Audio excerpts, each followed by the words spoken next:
Hello everyone, welcome to Yoruba channel. I'm Dr. Yanu and this is my very first video in English for this channel. So in today's video, we are going to talk a little bit about Afro-Brazilian religion Candomblé. So stay there, do not leave the room because our conversation is about to start.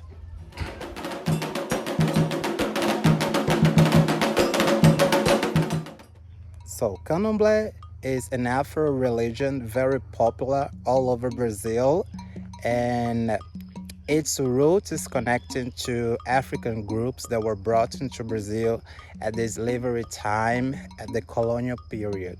The first thing you need to know about Candomblé is that this religion is divided into three big groups.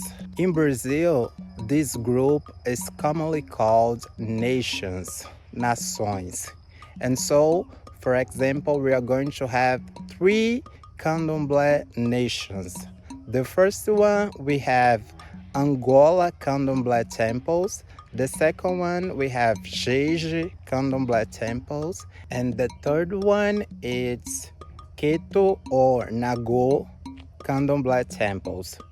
Angola Candomblé temples are formed specifically by ethnic groups that were brought from East Africa and Central Africa. Mostly Angola people, Mozambique people, and Congo people, and these people were connected or are related in somehow to the Bantu linguistic branch, and this is a common trace related to this specific Candomblé nation. And in Portuguese in Brazil, we call Candomblé de Angola. The second group, Jeje. Jeje Candomblé temples are formed by ethnic groups that nowadays is located in the area of Benin country, a little bit of Nigeria, and also Togo.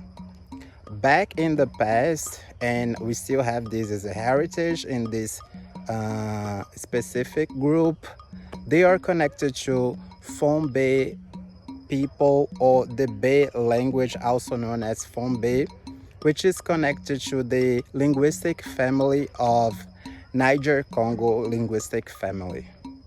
And last but not least, we have Keto or Nago Candomblé temples. This last one is related to Yoruba people mostly, that nowadays we can find them in Nigeria country, Western Africa.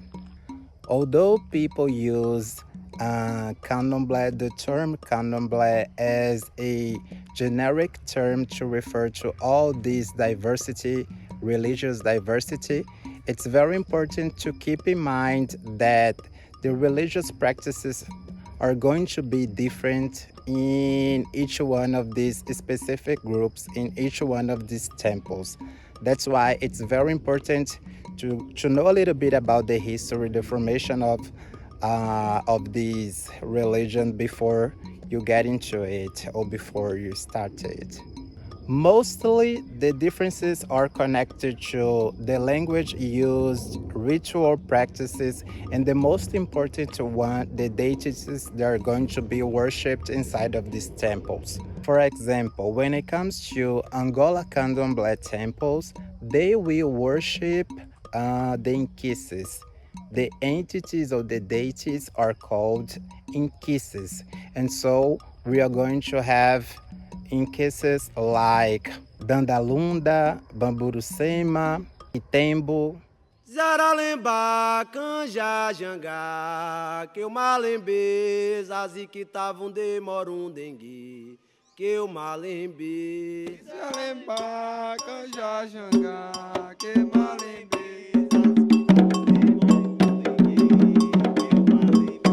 Zaralemba, canja, jangá, que eu malembe, zazi que tavam demorum dengue, que eu malembe. Zalemba, canja, jangá, que malembe. You probably haven't heard about these deities, but Don't worry, because I'll teach about all of them later. So, when it comes to Jeje Candomblé temples, they will worship Voduns. The name of the deity is Voduns. This term might sound very familiar to you all because you probably are associating it to the voodoo, the culture from the United States. And you are right, you are quite right. Yeah, we are talking about the same group, the same perspective, and even about the same colonial period, but with differences that are connected to social and geographic situations that involved the slavery time, that involved the colonial period, colonial time. But we are talking about the same entity, but in a different geographic concentration.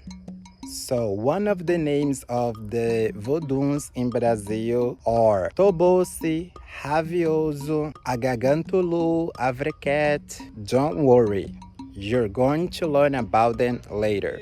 Umbele na biawe, umbele na biawe, sobode na biawe.